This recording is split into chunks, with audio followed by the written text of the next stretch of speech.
Hey guys, welcome back to another episode of Ecommerce Marketing Chats with myself, Charles, and Jimmy. Jimmy, how's it going, mate? It's been a while. Good. Yeah, I know. We both had 2 weeks ago I had some family time away, so I couldn't make the call. And last week you had some family time away, so we both had a bit of a refresh. But just catching up briefly before the call, I think we're both a bit under the weather today too. So it's good to be back. But yeah, I think we'll push through this one. I think yeah, the source of my I wouldn't say stress, but I've just been working so much the last 2 days. I've just got a massive headache right now. So, but yeah, pushing through it. Lots happening for Black Friday. A lot of businesses have already launched. So I think yeah, there's kind of a lot to discuss. A lot that's been happening.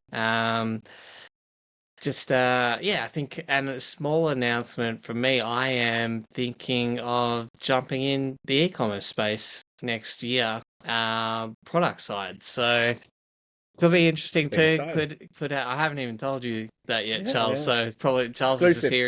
Charles is just hearing it for the first time too. So I think I'm gonna bite the bullet and even it's one of those things though, like people that know me, like I'm always hesitant to jump into a project because when I do, it's not like dipping your toe in the water. It's like, okay, like if I'm going to do this, I'm going to do it right and try to give it a red hot crack. So that's kind of how I'm approaching it for next year. But yeah, I've just started just the initial learning phase, working on the business name. Oh, the business name. People say, just pick a name, but like it's so frustrating. You like just want that perfect name that kind of represents your brand, represents what you're wanting to achieve, and you think you found a really good one, and every domain in that kind of space is taken. You can add some modifiers to the domain name. So when I say modifiers, like you might have a really good brand and then put shop at the end, or but I just wanted something clean and simple, and yeah, it's been a difficult exercise to try to find something that fits, um, but yeah, I think I think I wanna approach the ecom side from at least have something of my own on the side to get I guess another point of view for what a lot of e-commerce owners go through because the majority of what I've seen it from is purely the marketing side. Like I know the Google Ads platform as well as anyone and can use that platform really well. But I'm like, okay, I want to put my skills and creativity to use and see what we can do in the actual product side of things. So yeah, could be interesting. See how we go. Exciting stuff. It's I know you've teased the idea, haven't you, for a while? But no, it's good to know, and I think it'll bring a nice you know, I think it will bring some new experience to the podcast. We can kind of go through as you're in that startup phase and figuring out how you're going to kind of grow this thing. In terms of the names, then, or obviously without kind of mentioning anything, how are you how are you going through that process, like in terms of ChatGPT, selecting a domain? Yeah. ChatGPT, Okay. Yeah. brainstorming. Like I've got just a chat. It's like it's so good. So let's talk about it. Actually, this was my process for kind of brainstorming names. I literally typed into gave ChatGPT like kind of the whole outlook of what I'm trying to build, what I want to achieve, what the brand's about. Kind of gave it some words to focus on. Like I kind of want it to reflect this, and then it gives you a whole lot of names, and then you're like, kind of like this variation, and then you might pick a word, but it's not available in the domain names. So then I'm looking at, what does this word mean in Latin? What does this word mean in Greek? Like trying to like get some different variations just to find a cool name that has some kind of meaning and purpose behind it.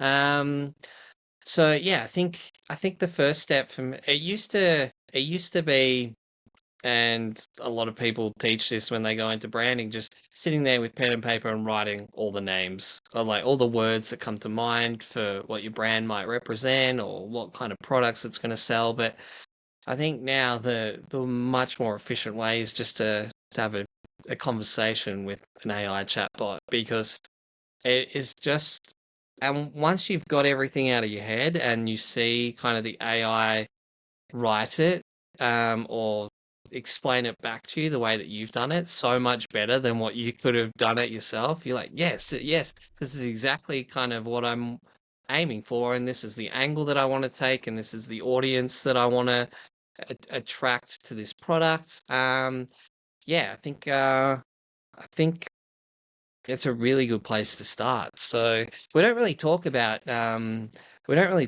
e-commerce much in the like very early stages. Like most of our content is tailored towards people that already have like an e-commerce business and want to improve on the marketing side. But yeah, there's a whole different world for that kind of that, I guess, audience that haven't started yet but want to. So I think there's some other resources that cater well to that audience.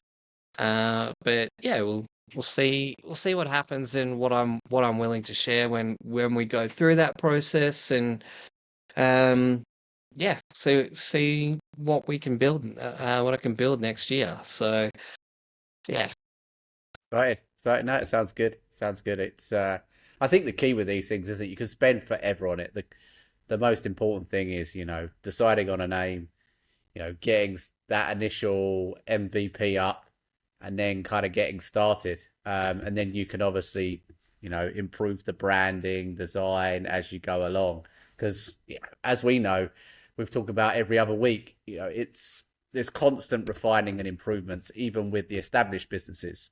So, I yeah, think I I think think the key for is, I think for me, even with the brand name, I don't want to go through a rebranding exercise on the domain name or the name itself. So I think um I think rightfully so, people should spend just a little bit of time on the name for their business. Because I think one, it's stuck with you for a long period of time. I mean, when I created my Google Ads freelancing business, I didn't think about my name at all. I was just like, oh, I'm just kind of known as the marketing guy that wears like snapback hats. So I just called my business Snapback Media, and that was the end of it. So I think, I like looking back now, I don't regret it at all. It's just a nice little quirky business name. But I think for like a product brand or something, I'm probably spending a little bit more time on the figuring out the exact name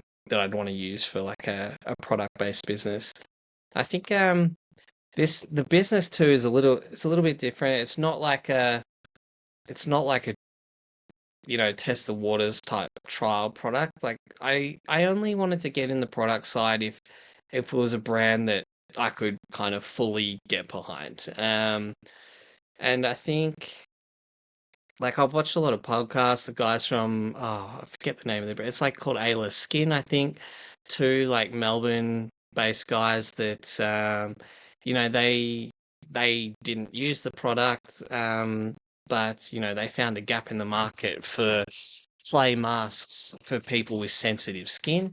I'm not looking to find a gap in the market and that be my only reason to get in. I want to find a gap in the market, but also a brand that like I'm proud to wear myself. So, for example, I wouldn't get into a clay mask business because I'm not going to be strolling around wearing clay masks. But yeah, yeah, um, that but makes yeah, sense. yeah, there's a lot to consider, but it's funny because we can kind of talk about this as well. Like a lot of the questions have been like, "Oh, Jimmy, is the business going to be driven by Google Ads?" And I was like, no, funnily enough, no, it's not actually. It'll probably be more driven by social content, organic content. But like Google Ads will have a place for sure, but it's not going to be the platform for like hockey stick growth. And I've spoken a little bit about this week. Social media, you have the opportunity to, if you can create some good content, it just takes one video and you can get hockey stick growth like overnight. So I think when launching a brand and those initial phases, I want to concentrate more on the organic kind of social content side of this product. It'll be visual. It'll have kind of meaning behind it. So it's that's the space that I want to play in.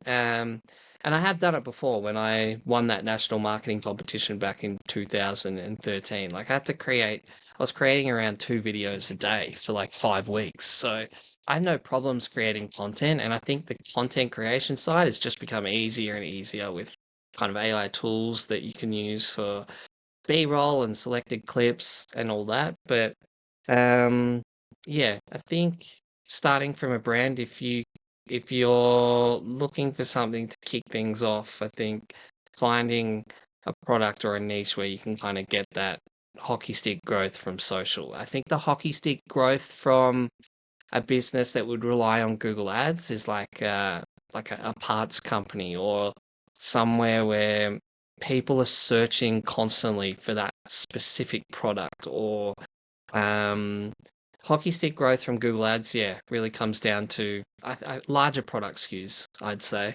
Um, don't get me I think wrong, it depends what you're selling. you can get like I've seen supplement companies dominate a particular search phrase and get like hockey stick growth for one store products. So, but I think generally speaking, I like working with more data, more products. So I think you have a better chance to kind of hockey stick it, I guess.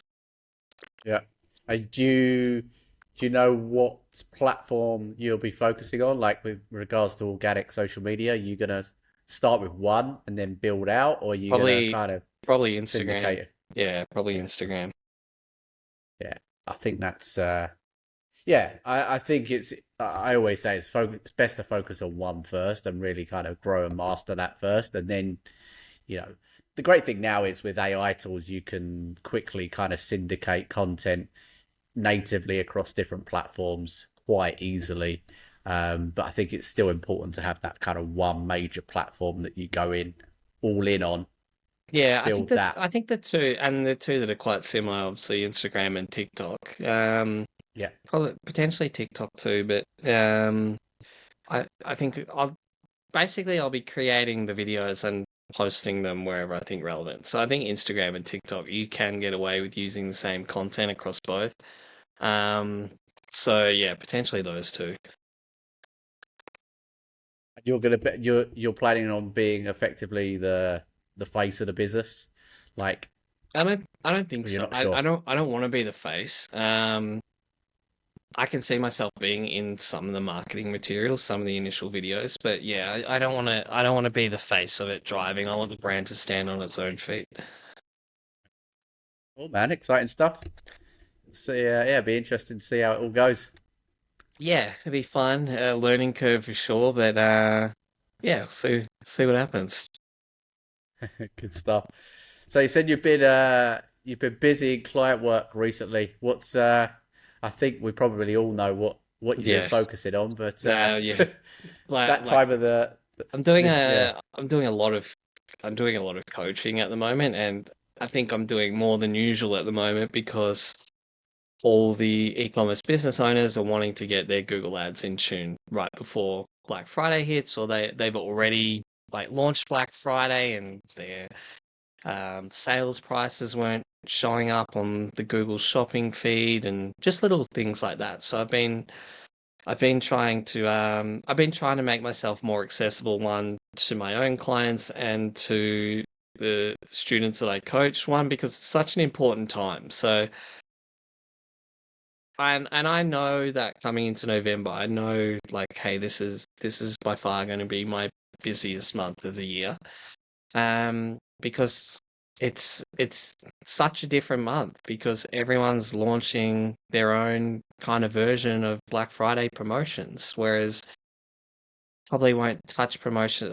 You get a little bit of the Christmas promotions, but I probably won't have a whole bunch of clients wanting to do a promotion potentially again until the end of financial year, which is the end of June. So it's like that's almost that 6 month gap. But yeah, I think it's another thing I've been talking about a lot this week, especially for the brands that say I don't want to, we're not doing anything for Black Friday this year. I'm like, why not? Like, I think the hesitation around Black Friday is everyone thinks that they have to do a massive discount across all their products.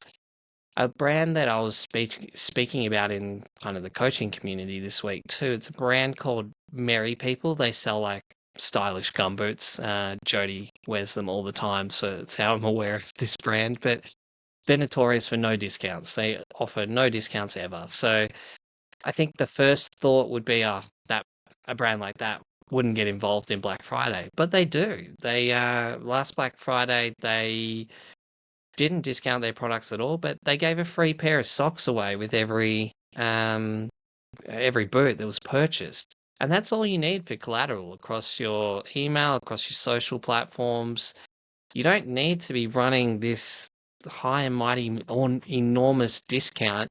You need something that you can go out to an offer that you can go out to your audience with that's going to keep your brand in their mind while they're going to have their wallets open during the busiest kind of e-commerce period of the year. So I think if a brand says to me, "Oh, Black Friday isn't right for our brand," I never like buy into that. Like, there, you don't have to discount you there. And usually the brands that say that are worried about discounting their products. It's like you don't have to discount your products. There's other promotions methods that you can use, but the fact that people can say, "Oh, Black Friday isn't right for our brand," I just start thinking, how can the busiest time of the e-commerce year, where everyone has their wallets out and ready to, spend money on products, not be right for your business? Like, Yeah, yeah, it's yeah. it. It doesn't make. I I think I think it's just, yeah, it's crazy. Even like, it doesn't have to be a pair of socks. It could be like a key ring or a pen or something, like just something small to be like, hey, we've got a small kind of, I guess, office equipment set for you. Thanks for purchasing. Could be like a really small thing, but I think the brands that say it's not right for our brand haven't considered it enough, or at least thought about it enough to um, play in that space. Because, yeah, as far as I'm concerned, if I was running any kind of brand, I would want to be in the conversation or top of mind in some capacity at the time of the year where people are spending the most amount of money in e-commerce. Yeah, absolutely, absolutely. Yeah, I think you just got to be creative with it. And one of my clients, they're giving away, they're doing a giveaway. So every time you purchase a product, you get entered into potentially winning some of their products. So, Yeah, they perfect. have a set amount of allocation, and they are still running sales discounts if a person purchases a product, but it's smaller. It's smaller discounts. It's not like 50% off. It's Yeah, more like 10% off. And then with the incentive of winning additional prizes by entering. So the more you basically, the more you buy, the more you get in for a chance to win, additional products. So yeah, there's various ways you can spin it. But like you said, I think brands are missing a huge opportunity if they think, oh, Black Friday is not for our brand. We're too yeah. premium or Yeah, it's whatnot. ridiculous. I like Yeah. there's a whole bunch of things you can do around like competitions and giveaways around Black Friday. I really like that. Like, every purchase goes into a draw to win a product. They also, a lot of brands do also, where completely refunding 5 orders every day. So if you purchase through the brand, you've got the chance to win back your order value back, basically. And it's super easy for them to manage too, because they don't have to pay the customer or anything. They just go into their order and refund it, but still send them the product that they ordered. So it's a quite an easy one to like manage from their end as well. So yeah, I see, like, I'm already seeing, I'm not sure about you, Charles, but I'm already seeing a lot of brands go hard on the Black Friday advertising. A lot of apparel brands, especially in the active space. I see have already started. A lot of cleaning product companies have already started too, with quite significant discounts. I don't know about you, but the discounts that annoy me that are like, up to 80% off, and then you get there and like one product's like 80% off, and it's like the crappiest product you've ever seen, and everything else is like 10%. Like, this isn't an 80% off, up to 80% off sale. It's like you've got one product that you want to get rid of, and everything else is slightly discounted. Yeah, yeah, yeah. I must admit, I've seen that. Actually, yeah, one of my clients does that occasionally, where it's like you've got like hundreds of products, up to 60% off, but then when you actually click on the collection, there's like two or three. Yeah. You're right. It doesn't. It's not ideal. You're probably better off saying, yeah, doing what the majority of products are discounted at, and then it's a nice bonus when you see another product at 50% off. Yeah, I think even today, so sent out an email just for the supplement brand that I work for, and um it didn't have a discount or anything in it. It was basically an email to say, "Hey guys, this is what's coming November." So we did a bit of a different approach and told them that we'd be doing like smaller discounts on categories in the lead up to Black Friday, but we wanted to be open and honest and say Black Friday will be our largest discount that you can get. So if you're hanging out for that, wait for Black Friday. The spin on that is, we can't guarantee that the products that they want will still be available come Black Friday when we're doing the smaller discounts. Because yeah, Black Friday typically brands run out of a lot of stock. But I'm just having a look at the stats now, and just from that email, we haven't sent an email in a while actually. But the sales from today are up 136% just from an email without even a discount code. So um, again, it just plays into the space that imagine if we just had a free pair of socks and go out to your email list with like they just want to hear from you during this period. They know that something's coming a lot of the time. The brands that they're interested in, they'll open the emails from. And yeah, it's just a matter of staying top of mind for this whole period. So um yeah, if you're listening to this and you've got an e-commerce brand, please think outside the box a little bit and think about how you can get your brand in the email inboxes in an appealing way to try to get people through to your website to ultimately purchase from you. So yeah, don't like I think if you say, oh, the Black Friday isn't right for my brand, honestly, I just think you're being lazy. Yeah, yeah, for sure, for sure. Um, yeah, something that I'm also working on for one of my SEO clients is running the push notifications Yeah. because, again, I mean, it's too late for most brands now, but yeah, this is something that we got set up last year before 2024 Black Friday, and now they've now got a subscriber list of over 20,000 people. So Yeah, it's it's great. it's like on top of their email list as well. It's It's funny because yeah, Charles, I remember talking about this around this time last year, and we said, just based on the current numbers, we'll probably have a list next year of around, 15, 20,000. And it sounds like that's what you're at. So yeah.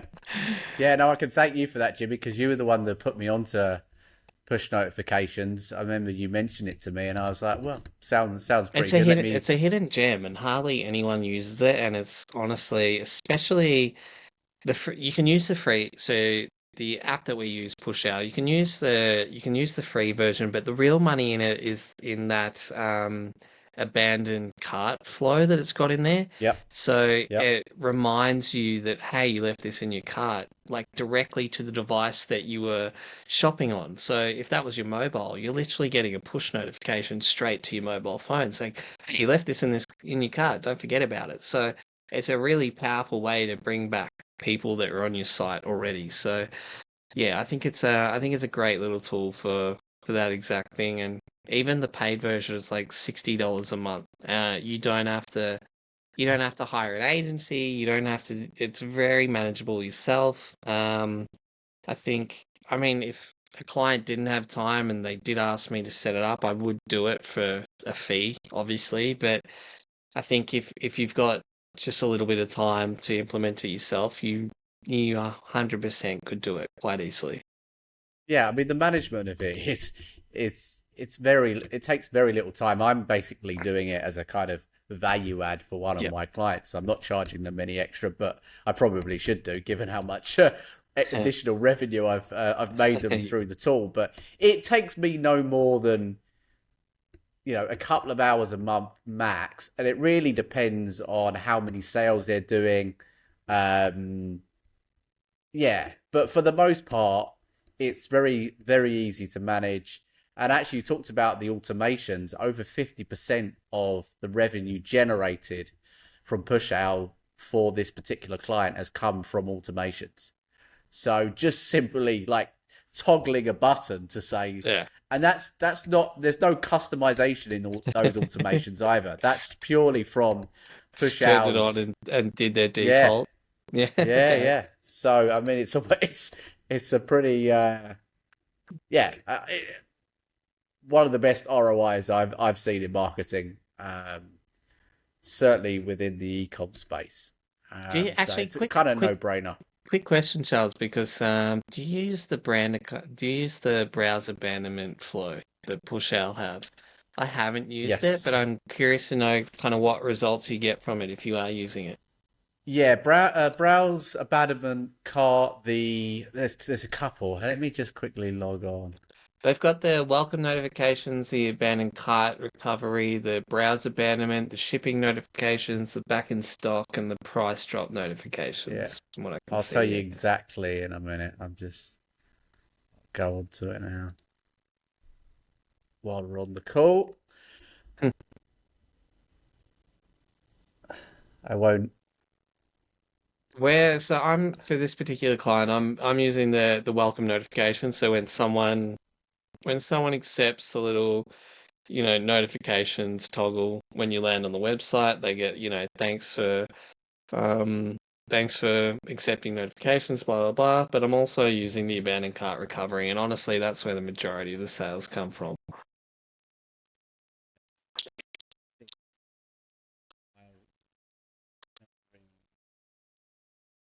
So yeah, we've got welcome notifications on. We've got abandoned cart recovery and browse abandonment. Now, for this particular client, abandoned cart recovery has generated the most amount of revenue. Probably double that of browse abandonment, but Okay. certainly worth having the browse abandonment on. Uh, It's yeah. it's generated a significant amount of revenue here. Okay, Um, I'll get that active for the Black Friday period. I think that would be a good time to test it anyway. I was just the curious whether it was generating any revenue for you or not.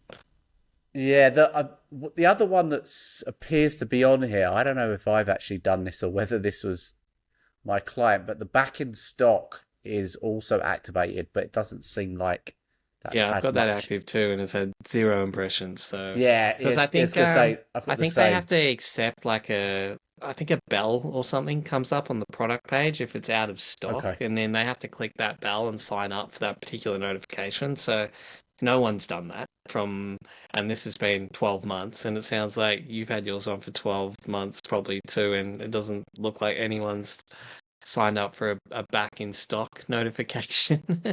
no, no. Um, but yeah, just looking here, 20,900, nearly 21,000 subscribers. Over six figures in revenue generated. Um, yeah, averaging anywhere from 40 to 70 subscribers daily, new subscribers daily. Obviously, this is a sizable store, but it's not, you know, traffic wise. Yeah, they get a decent amount of traffic. Um, but yeah, very impressed with the results over the last 12 months. It's I think for any store, it's worth setting up and at least seeing the initial results. And obviously, the more traffic you have, those Yeah, the more the higher effective it those. is. Yeah, Yeah. for sure. Like if you're starting out, it's Yeah, it's I way down the agree. priority list. Yeah, I think so Um, too. If you've if you're not generating like probably at least 300 sessions a day, um, yeah, I think you're uh let's go lower. Like if you got 100 sessions a day, the what's the sign up rate averaging? Hang on, I'll tell you what my percentage is. Charles might be able to give you a ballpark too. Um,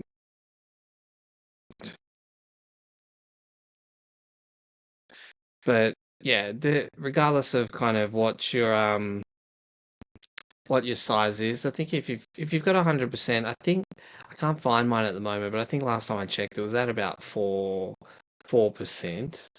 the sign up rate.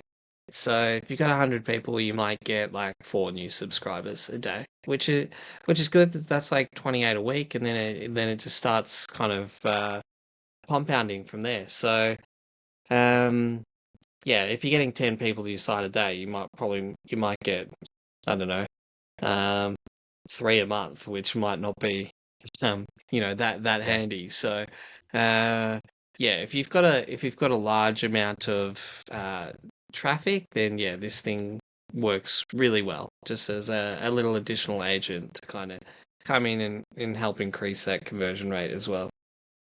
Yeah. Yeah. Yeah. No, good additional channel for sure to add to the mix. Um, Jimmy, I've been going down the LLM tracking rabbit hole recently, trying to Yeah, find. I saw you mention that in your newsletter, so I'm keen to find out what you've discovered from those because I know there's a lot out there, and some of them are like $400 or $500 a month. So I haven't even tested them, but I can imagine that you've probably tested a large majority of them. So what's the go? Like, where should we go to test these trackings, and what have you found? Yeah, well, I guess in a nutshell, my favorite out of all of them has been something called LLM Revs. So I don't know if they've actually got any affiliation to Arevs, or whether that was just a clever, association. Um, but for me, when it comes to tools, I just like simplicity. I don't, Yeah. when it's too difficult to figure out, I think, well, if it's difficult for me to figure out, what's it going to be like for kind of the average, e-commerce store owner who's, trying to just get a better understanding of AI search and SEO. And I found for me that was the most easy to set up. Simplistically, what you're doing is you're they allow you to like track a keyword or a topic and then give you a set of prompts that you're effectively showing up for. And you can actually delve in and see exactly what LLMs you're showing up for those particular prompts. Okay. Um, yeah, without obviously me going on and pulling up the screen and showing you. It's difficult to kind of guide you through that. But I would definitely recommend that. There's another one actually that I tried, which I just got an email from their CEO on LinkedIn asking if I wanted to try it out. I think it's PromptWatch. I Okay. tried it. That's had quite a lot of a few SEOs have mentioned that one. But for me, I like LLM Revs, and I ended up going for the paid version. You can sign up for free, but you only get like one. Uh, you can test one keyword basically. You can see what I mean, which doesn't really give you much to go on, Yeah. but What it's made it what gives you made an you want to what made you want to sign up to the paid version then? So was the one thing that you tested really good and you're like, "Oh, I want to test the paid yeah version of this." Oh, it yeah. I was. Okay. just yeah, it was just a really, like I said, it was a really simple interface, and I thought because there's no way from the Ha- tools that I had to kind of establish, you know, where brands are showing up, what prompts they're showing up for. And the great thing about this is you can now start looking at what prompts you're showing up for and what ones you're not, and build content around those how prompts. does the tracking work? Like, are you tracking certain prompts, or are you just putting in the brand name and then this tracker's showing So you what you're showing up for? Like, how does it work? so with this one, you put your brand name in, you set up your project, which is Yeah. obviously your company. uh, Choose a keyword that you want to kind of search for, and rather than being really granular on a product, try and think about like the overarching topic Yeah, or so when you say product keyword, collection. like what's a good example? Like let's just say I've got a I don't know, uh like a water company. Like I'm selling like bottled water. Um what kind of keyword would I want to type in? So I would go with, let's say we're talking about a water company. I would be thinking, let's say they sell reverse osmosis water Yeah. machines. So that would be that kind of overarching product topic that you would put in. So you don't want to make it too long tail. You want to keep it broad so that it's, and what it does then is it's going to show you kind of how much, an estimate of search volume for that particular overarching topic, and then you can click through it. It's going to give you questions slash prompts that people are currently searching for, and then you can see where it's got like a little tick which will show you where you're mentioned. So are you being mentioned in ChatGPT, Gemini, Copilot? It does all of them. Claude, a Google AI overviews. So it also incorporates some of Google Search AI And in there as well. do you know how it works? Like, because on like our like individual chats, right? They're private. So is it only working off chats that someone's used the share function on and they've become public, or like how's it getting the data if these chats are like supposed to be, between the user, I guess. Yeah, good question. I have no idea. It's the honest answer for you there. I wish I could give you some technical answer, and I've researched it, but yeah, I've no clue, to be honest with you, Jimmy. That's a good question though. I think it's probably worth delving in and finding out for sure. Um, yeah, I would assume. Because the other thing I'm thinking is if you put like a keyword or prompt in it, is this software quickly doing that search on all these LLMs and then kind of seeing what the I guess resources or references are? And yeah, I don't know. Like I have no idea how they work. I'm curious though. I'd love to know how they actually work. I mean, and I think the cynic in me too is like, oh, if I know how it works or how it's getting the information, then I can game it. Yeah, yeah.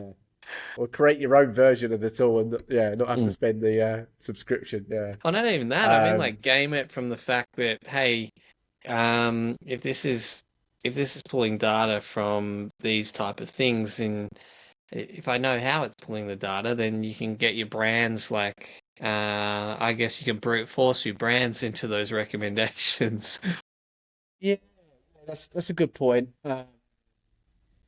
Yeah, actually, there's the old school SEO tactic. There was one that worked for a while, which was you'd search your brand or search a keyword that your brand was searching for, and you'd get people to click on your Yeah. link because click through rate had an impact on rankings. Obviously, Google figured that out, and they were able to kind of stop that in terms of looking at IPs and bot traffic.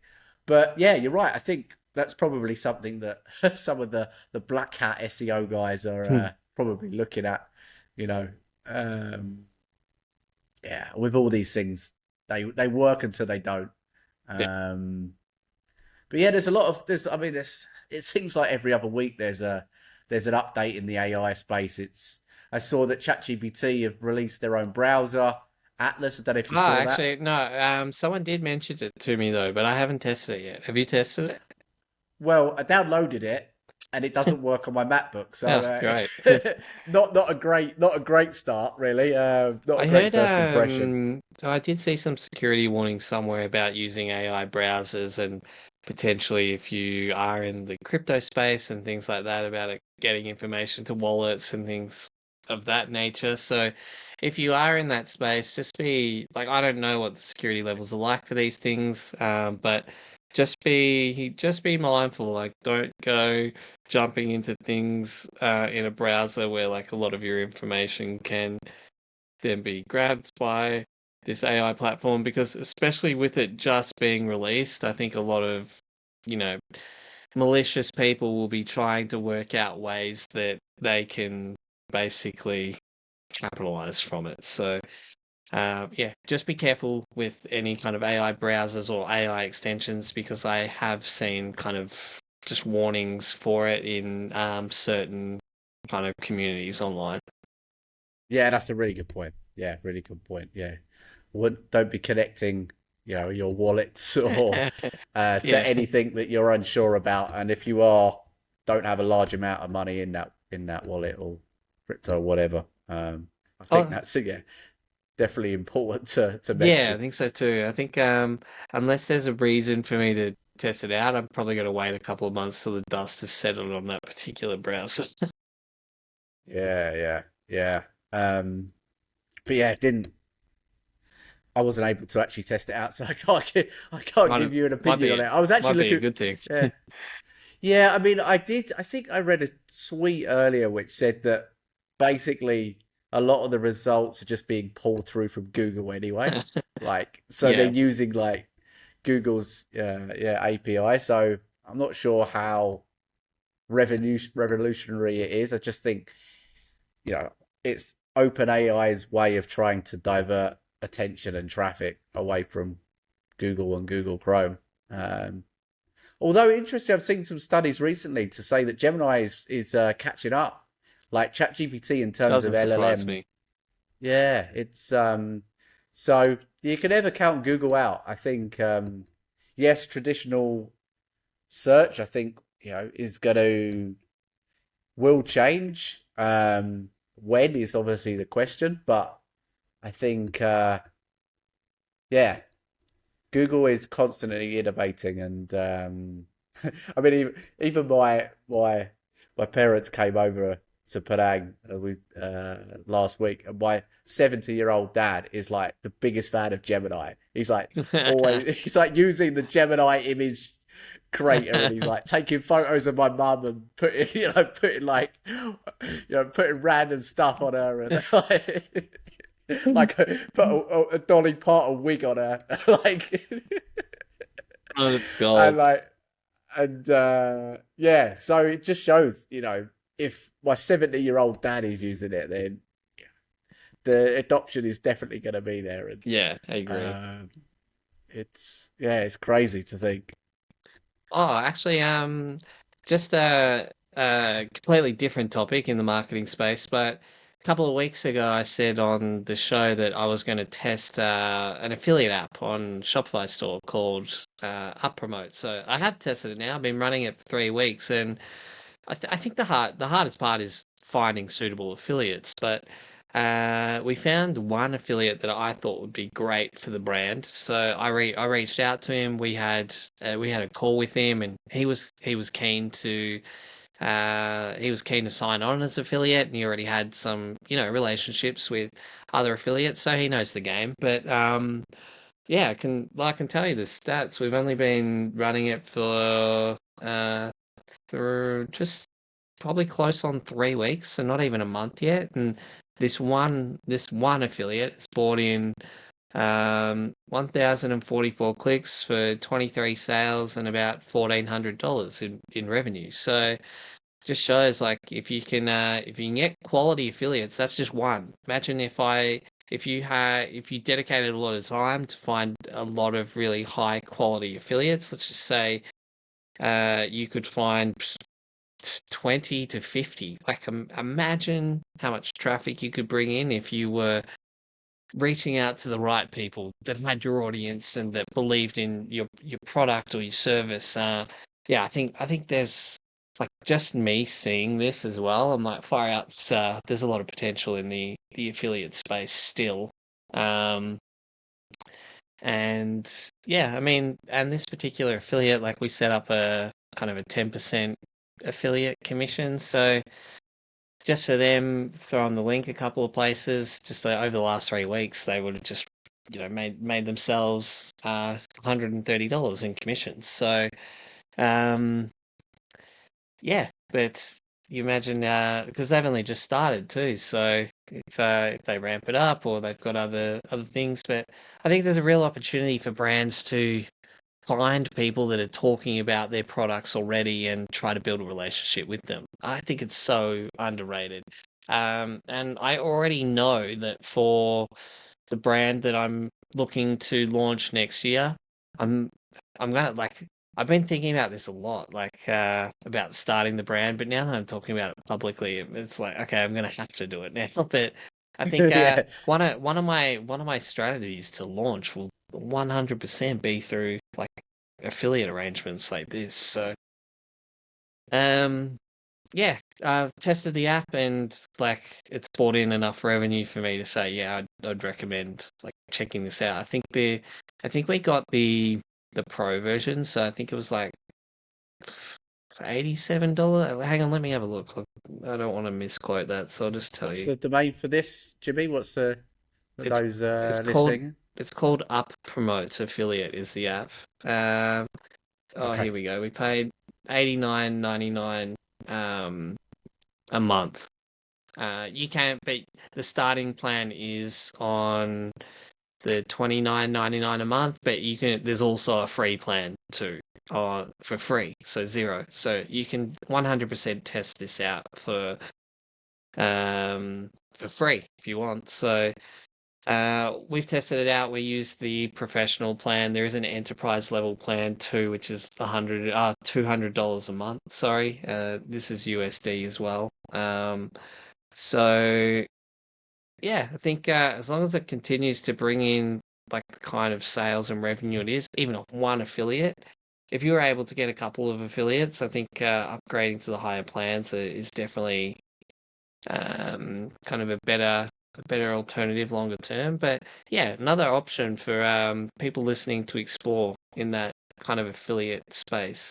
I think there's other apps too. I just happen to use Up Promote. There's Affiliate Pro, I think it is. There's a couple of other ones too, but yeah, the one that I've installed in this particular site and tested and I've had feedback from the affiliate themselves too, that the process was pretty seamless. Um, yeah, if you're wanting to test out an affiliate app, go and test out Up Promote. So So, um, yeah, so it's they link. It's like an affiliate network, is it? They link brands with affiliates. actually How?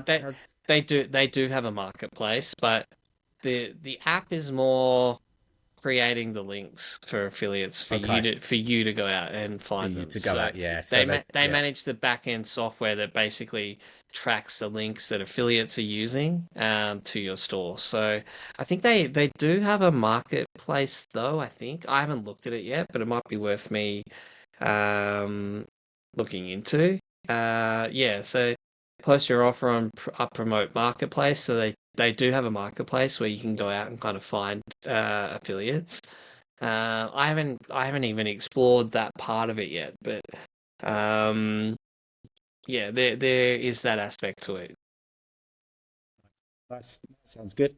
Yeah, I think the yeah, building your affiliates is definitely a good approach to ecom for sure. It's like I said, it's just another thing, isn't it, to add to that marketing Oh, there's mix. so That many so many little things yeah, that yeah they all just start compounding after a while. But um, I was talking to someone else about this today. Like, I really respect the brand owners that hear an idea and just go out and give it a go.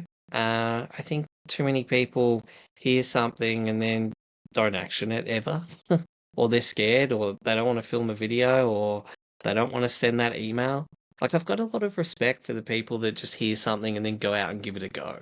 And I find that they're more often than not the more successful people, more successful brands.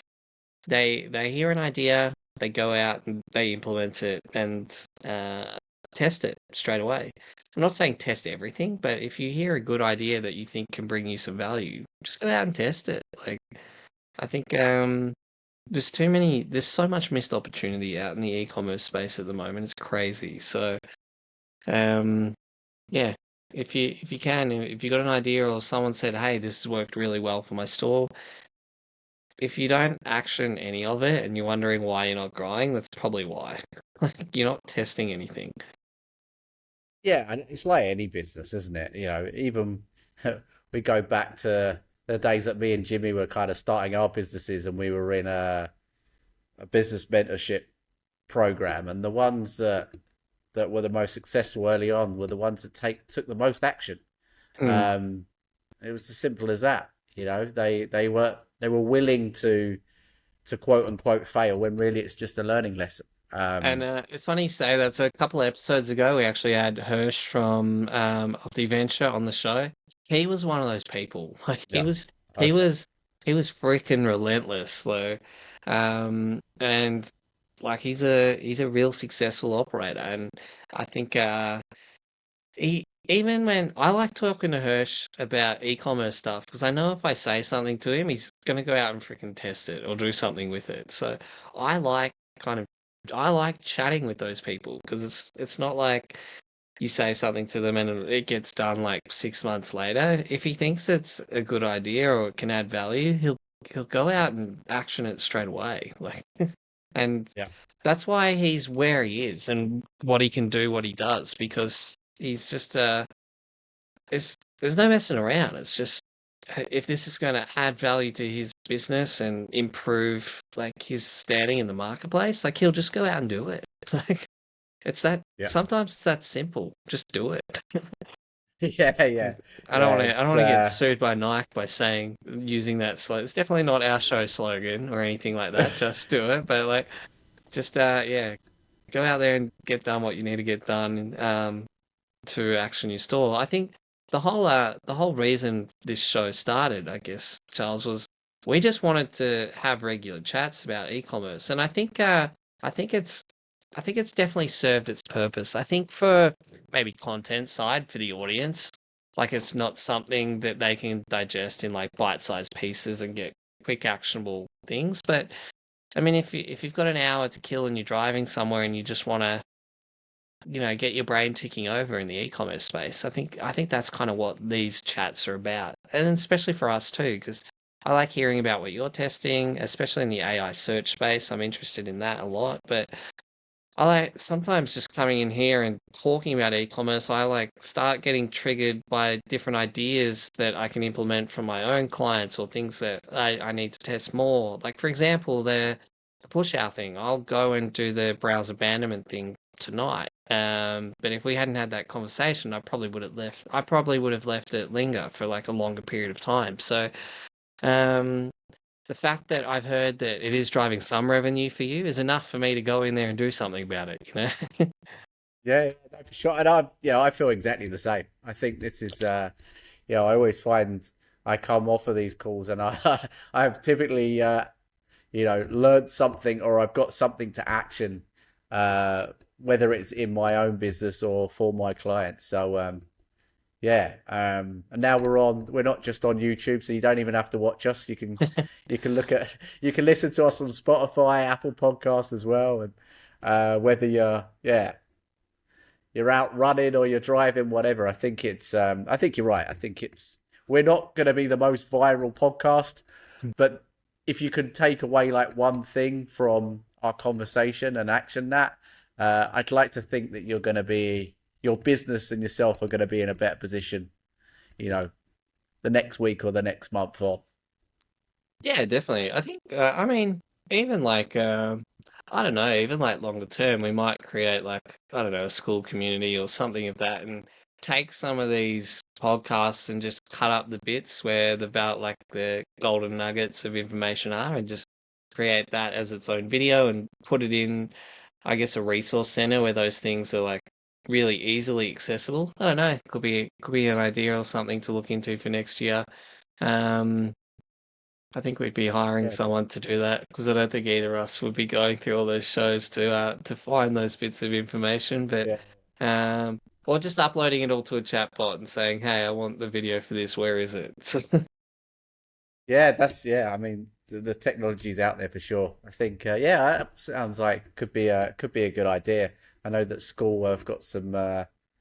they're kind of encouraging people at at different levels now. There's I different would, paid yeah, plans to. I would like to have not like an expensive paid community or something like next year, but I feel like even if it was just for, like super cheap, like $5 a month, I want like a community where people are invested in themselves. Not that I don't have anything against the free communities, but I I just find a lot of people in the free communities just never do anything. It's, Yeah, no, it's it's true. Yeah, and it's not even like I would completely always go back to the free community if there was people in there and they're ready to go and they wanted to implement, but I just don't think the people are in that are in free communities. I'm not going to say motivated because some of them are, but one they're either not engaging in those communities. But I think I I know some people in our free community that I spoke to a year ago and they still haven't done anything. yeah. But Um, I think there's a perception, isn't it? If the information that you're receiving is free, then you don't, subconsciously you may not think that it's of value, which is yeah, obviously I not the think case. But one of the influencers in the online space, Simon, he's from the UK actually, Simon Squibb. I'm not sure if you've yeah, seen yeah, him. yeah. Like No, I know Simon Scribb. Yeah. the guy that What's asks your dream? everyone what's their dream. Yeah, Yeah, yeah, he is like gun ho against the whole notion that like if it's free, it's not valuable. And he like gun ho against it. I can see pros and cons for both. I think the information is valuable. I think about like the business communities that we paid to be in. I don't think that the the information was any more or less valuable because we paid a lot for it, but I think the people in the community, the people that were willing to spend that amount of money to be in the room, I think that's what changed like the community.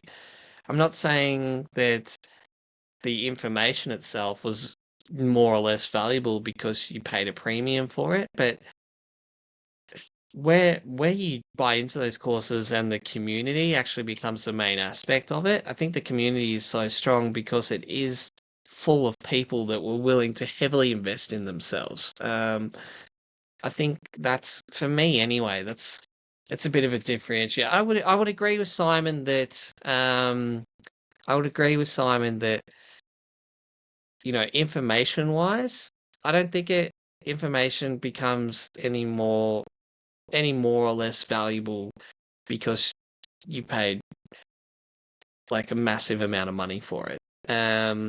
pay more attention to it. That's the thing. If you're putting more skin in the game and you're actually paying a substantial amount for it, you're going to pay closer attention to it. If the information is free, the free and paid might be exactly the same value, but you give the paid content far more attention and you're more likely to action it because, like you said, you got more skin in the game. I yeah, think that's the biggest uh, difference, in my opinion. yeah. I would agree with that. That's the thing that Simon doesn't agree with, and he goes back to he talks about his story around when he had no money and he was asking a business owner for help and Um, the business owner basically said, "I don't give like I don't mentor people for free." And Simon was like, "Why?" And he's like, "Because you won't. The people that want free stuff don't value it." And yeah, I mean, and then Simon goes on to say, he did a 2-hour YouTube video with just with all the knowledge he had and gave it away for free. I'm like, that's great, but it doesn't really prove his point. And I still think the price of information is more valuable when it's surrounded by a community. Um, Yeah. and I think I would agree the free communities are nowhere near as valuable. I think if you're paying a large amount of money to be part of a community, generally speaking, you have a larger amount of money to invest. And when you're in those circles with those people, they have higher level problems. I think if you I'm talking high level problems in terms of if you're looking at a scale in free communities, most of the problems are around starting out. How do I do this? How do I do that? I think if you've paid a lot of money, you're usually further along the scale. It's be like, how do I how do I hire? How do I scale what I've already got? Like it's a different conversation. It's further down the track. I think for me that if I was going to invest in a course like heavily, I'd want it to have a strong community because I kind of value that more these days than the actual content itself, especially with Yeah, AI no, for out sure. now too. Yeah. One thing actually I've realized, I've invested in a lot of business coaches communities, over the last 10 years. And one thing I'm starting to realize, often the more popular that business coach guru is, the lower value the actual community is. So, there's been a few people recently, not mentioning names, that they've been kind of fouled out. And I actually invested in one of these guys' communities before, and it just wasn't good. It just wasn't great. Like the community was kind of, they're all starting out business wise. Not to say that was a bad thing, but it was just not what I needed. And then the person who was the one that actually sold the program, who is the business guru, was barely ever involved in it. I think the Yeah, the bigger the audience is of these kind of business coaches, the less involved they are with the actual delivery. So you never really get the value that you think you're going to get. I think I I, prefer I to, I think that's a really good point because even the e-commerce community that I'm involved in that I coach in, which is Brendan Gillen from the e-commerce academy, it's his community. A lot of the students said to me that they love being in that community because they get face-to-face time with Brendan, and he yeah, takes the first call for every student as well. But he's also one of the coaches, so if they want to talk to him, they can book a chat with him. So. Whereas they were saying, we've signed up for other e-commerce platforms and, we never even see the person that we signed was the reason that we signed up for. So I think it's a really good point. Having access to certain individuals too. I think I mean I've been seeing over Instagram all this week a popular guy in the space. I'm happy to call him out because people can go research it himself. His name was Dan Martell, and um yeah. basically it's come to light that the lead magnet he was using, he just ripped completely from someone else's call. It was someone else's content. Didn't credit them at all and just used it as his own lead magnet. So I was like, oh, that's so slimy. But whether you bring that out into the public or not, I think it's fair game if it's your content and he reached out to them and tried to handle it behind the scenes, and they didn't want to make a public acknowledgement or apologize publicly. So I was like, well, that's fine, but I'm going to bring it to the public light then. And I thought that was fair enough. So if you're going to rip off someone's content, it was word for word verbatim. So it wasn't That's not right. it Yeah. wasn't even because he put his thing, date stamps and everything from when he wrote it and then showed theirs. They'd reformatted it, but it was word for word exactly the same. Yeah, that's just pure, well, plagiarism, laziness, whatever you want to call it. And if you're a big name like him he's got a huge audience. I know the guy you're talking about. You can't afford to be doing those type of things. And Yeah, yeah. agreed. Even if you're not a big name, it's bad business practice. Oh, it's scummy, and it always comes back Yeah, to bite you. Like, yeah, for sure. all right, well, Cool, man. we might call it a wrap. And if you're listening to this and you want to check us out on Facebook, come into e-commerce or Shopify Marketing Secrets on Facebook and e-commerce marketing chats on YouTube. And it's good to be back. We've had 2 weeks off, so hopefully you guys got some value out of this, and we'll catch you next week.